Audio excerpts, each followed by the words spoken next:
மகாராஷ்டிரத்தில் இருந்து மாநிலத்தினுடைய முதல் அமைச்சர் மரியாதைக்குரிய திரு ஃபட்னாவிஸ் அவர்கள் தமிழ்நாட்டிற்கு வந்து இங்கு தேர்தல் பிரச்சாரத்தில் தன்னை ஈடுபடுத்தி கொண்ட அந்த ஒரு காரியத்தின் நிமித்தமாக இங்கு வந்திருக்கின்ற அவர்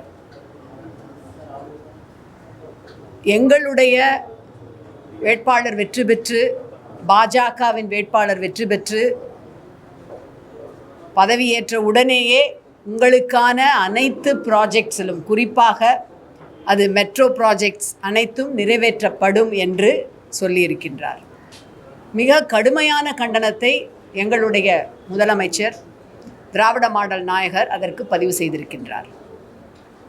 இங்கு ஒரு தேர்ந்தெடுக்கப்பட்ட அரசாங்கம் முதலமைச்சர் இருக்கின்றார். தேர்ந்தெடுக்கப்பட்ட எங்களுடைய முதலமைச்சர் மிக குறிப்பாக இந்த திட்டம் குறித்து தான் பதவி ஏற்ற அந்த முதல் நாளிலே இருந்து தொடர்ச்சியாக 25வது ஆண்டு வரை என்னென்ன விஷயங்களை செய்திருக்கிறார் என்று தேதி வாரியாக எங்களிடம் இருக்கின்றது. அதை அவரும் பதிவு செய்திருக்கின்றார். தமிழ்நாடு அரசு தேவையான அனைத்து தொழில்நுட்ப நிர்வாக நடவடிக்கைகளை மேற்கொண்டிருக்கின்றது. மே 7, 2021 மாண்புமிகு முதல்வர் மதுரை மெட்ரோ திட்டத்தை உடனடியாக மீண்டும் தொடங்குவதாக அறிவித்திருக்கின்றார். கொள்கை வழிகாட்டுதல்களை வெளியிடுகின்றார். February 20, 2023 சாத்தியக்கூறு அறிக்கை சமர்ப்பித்திருக்கின்றார். CMRL விரிவான சாத்தியக்கூறு அறிக்கையை சமர்ப்பித்தது. 31 கிலோமீட்டர் பாதை நிர்ணயம் செய்யப்பட்டிருக்கின்றது. மார்ச் 27, 2023 DPR ஒப்பந்தம் விரிவான திட்ட அறிக்கைக்காக ஒப்பந்தம் வழங்கப்பட்டிருக்கின்றது. நிதி ஒதுக்கீடு செய்யப்பட்டிருக்கின்றது. February 19, 2024 DPR அதிகாரப்பூர்வமாக சமர்ப்பிப்பு. நிதியமைச்சர் தங்கம் தென்னரசு DPR மத்திய அரசுக்கு சமர்ப்பிக்கப்பட்டதை உறுதிப்படுத்தினார். திட்ட செலவு 11,368 கோடி. மாநில பணிகள் 100% நிறைவு. செப்டம்பர் 6, 2025 நகா இணைப்பு தீர்வு. CMRL மற்றும் நகா இணைந்து திருமங்கலத்தில் ஆய்வு செய்து அண்டர் பாஸ் சீரமைப்பு பிரச்சனை தீர்வு. இது இத்தனையும் மாநிலத்தினுடைய திராவிட மாடல் நாயகர் பொறுப்பேற்று கொண்டவுடன் முறையாக இந்த திட்டத்திற்காக சமர்ப்பிக்கப்பட்டு வேலைகளை முடுக்கிவிடப்பட்டு செய்திருக்கின்ற விஷயங்கள். இவை அனைத்தையும் புறம் தள்ளிவிட்டு நாங்கள் வந்து எங்களுடைய உறுப்பினரை நீங்கள் தேர்ந்தெடுத்தால் இதனை செய்வோம் என்று சொல்லுவது அப்பட்டமான ஒரு பிளாக்மெயிலுக்கு ஈடாகும் என்று நாங்கள் சொல்லுகின்றோம். அப்படி என்றால் இங்கே முறையாக தேர்ந்தெடுக்கப்பட்ட எங்களுடைய மாநிலத்தினுடைய முதலமைச்சர் இத்தனை விஷயங்களை செய்திருக்கின்றார்.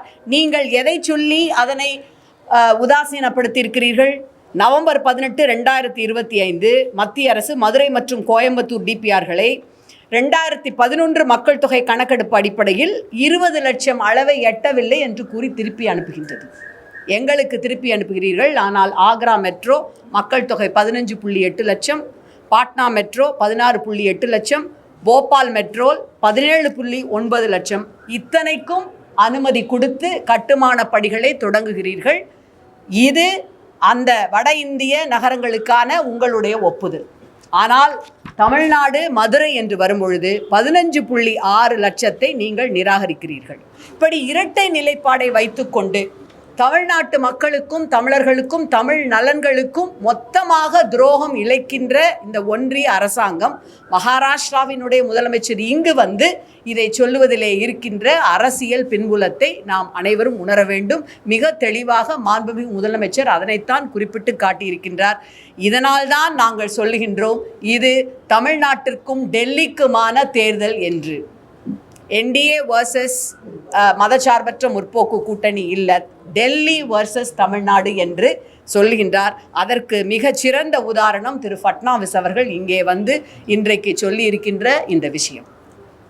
தமிழகத்திற்கு இதுவரை இல்லாத அளவிற்கு இந்த சட்டமன்ற தேர்தலில் பாஜகவினுடைய மத்திய அமைச்சரும் முதலமைச்சரும் தொடர்ந்து நாள்தோறும் தமிழகத்தை நோக்கி படையெடுத்துட்டே இருக்காங்க. இந்த பிரச்சாரம் பண்ணுறவங்களில் சர்ச்சைக்குரியான கருத்துக்களை வெளிப்படுத்திட்டே இருக்காங்க. இதன் பின்புலத்தில் ஏதோ அவங்க நோக்கம் இருக்குது. ஒன்றிய அமைச்சர்கள் கிட்டத்தட்ட ஒரு 6-7 அமைச்சர்கள், ஒன்றிய அமைச்சரை சார்ந்த அமைச்சகத்தை சார்ந்தவர்கள் தவிர நம்முடைய பிரதமர் அமைச்சர், ஆனரபிள் ஹோம் மினிஸ்டர் எல்லாரும் வர்றதுக்கு காரணம் என்னென்னா, இன்றைக்கு இந்தியாவில் இருக்கின்ற எல்லா மாநிலங்களிலும் மாநில சுயாட்சி, தன்னாட்சி உரிமை, மதச்சார்பற்ற தன்மை, இவற்றையெல்லாம் தூக்கி பிடிக்கின்ற மிக முக்கியமான தலைவராக தென்னகத்திலே இருந்து எழுப்புகின்ற எதிர்ப்பு குரலை உயர்த்தி பிடிக்கின்ற தலைவர் நம்முடைய முத்துவேல் கருணாநிதி ஸ்டாலின். அவர் மட்டும்தான். இங்கே நான் ஒரு ஆனாலஜி சொல்லலாம்னு நினைக்கின்றேன். உங்கள் எல்லாருக்கும் எம்என் ராய் தெரியும். Very senior communist leader.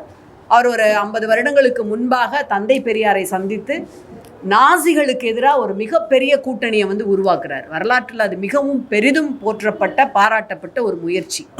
அவருக்கு எதிராக லெனினோட மிக அத்தியந்த தோழராக இருந்தவர். அவருக்கு நிகராக இன்றைக்கு கிட்டத்தட்ட ஒரு 10 ஆண்டுகளுக்கு மேலாக வலிமையாக பாஜகவை எதிர்க்கின்ற ஒரு கூட்டணியை உருவாக்குவதற்கு பெரும்பங்கு பிரதானமான பங்கு வகித்து அந்த அளவிற்கு அதை கொண்டு சென்றிருப்பவர் நம்முடைய மாண்புமிகு முதலமைச்சர்.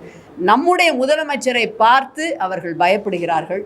தமிழ்நாட்டை பார்த்து பயப்படுகிறார்கள்.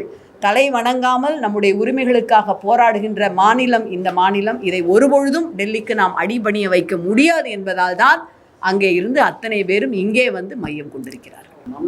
மேற்கொண்ட முதலமைச்சர் மம்தா பானர்ஜி என்ற ஒரு கருத்தை முதலமைச்சர் ஸ்டாலின் அவர்கள் பாஜகவோடு ரகசிய உறவு வைத்திருப்பதால் தான் ஆளுநர் அங்கத்த ஆளுநரை மேற்கு அமைச்சிருக்காங்க. மேற்கு வங்கத்தினுடைய திறமையான அதிகாரிகளை தமிழ்நாட்டுக்கு மாற்றிக்கிட்டாங்க அப்படிங்கிற மாதிரி ஒரு குற்றச்சாட்டு. 2004 இருந்து கிட்டத்தட்ட இன்னைக்கு 20 வருடங்களுக்கு மேலாக தொடர்ச்சியாக பாசிச பாஜகவை வலிமையுடன் காத்திரமாக சமரசமின்றி எதிர்க்கின்ற ஒரே கட்சி இயக்கம் நம்முடைய திராவிட முன்னேற்ற கழகம். இது எல்லாருக்கும் ரொம்ப நல்லா தெரியும். இல்லை எந்த விதமான சமரசம் காம்ப்ரமைஸ் கிடையாது. இதற்கு கொடுத்திருக்கின்ற விலை அதிகம். எந்த திட்டங்களும் இப்போ நீங்கள் சொல்ல போனீங்க அப்படின்னா இந்த மெட்ரோ திட்டத்திலேருந்து நமக்கு வர வேண்டிய பேரிடர் நிதி வரல, சமக்ர சிக்ஷா அபியான் திட்டத்திற்கான நிதி உதவி வரல, ஜல்ஜீவன் திட்டத்திற்கான நிதி உதவி வரல, குடிநீர் இணைப்பு திட்டத்திற்காக வரல, இப்படி நான் அடுக்கிக்கிட்டே போகலாம்.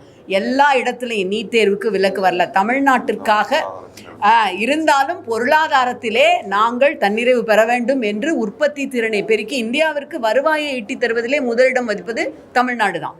இப்படி இத்தனை சிக்கல்களையும் தடைகளையும் ஏற்படுத்தினாலும் பாஜக எதிர்ப்பு என்பதில் சமரசம் இல்லாமல் செயல்பட்டு கொண்டிருக்கின்ற கட்சி திராவிட முன்னேற்ற கழகம். இந்த தலைவர் எங்களுடைய மாண்புமிகு முதலமைச்சர். ஆகவே சமரசம் செஞ்சுக்கிட்டாரு இல்லை திரைமறைவில் அந்த மாதிரியான கருத்துகளுக்கே இங்கே இடமில்லை. மிக வலிமையாக காத்திரமாக பாஜகவை திராவிட முன்னேற்ற கழகம் அதனுடைய தலைவர் முத்துவேல் கருணாநிதி ஸ்டாலின் எதிர்ப்பார். செய்திகளை உடனுக்குடன் தெரிந்து கொள்ள கீழ்கண்ட கேபிள் மற்றும் டிடிஹெச் நெட்வொர்க்குகளில் எம்நாடு செய்தி தொலைக்காட்சியை காணுங்கள். பாதகம் செய்பவரை கண்டால் நாம் பயம் கொள்ளலாகாது பாப்பா. மோதி மிதித்து விடு பாப்பா, அவர் முகத்தில் உமிழ்ந்து விடு பாப்பா. அண்மை செய்திகளை உடனுக்குடன் தெரிந்து கொள்ள இணைந்திருங்கள் எம்நாடு தொலைக்காட்சியுடன்.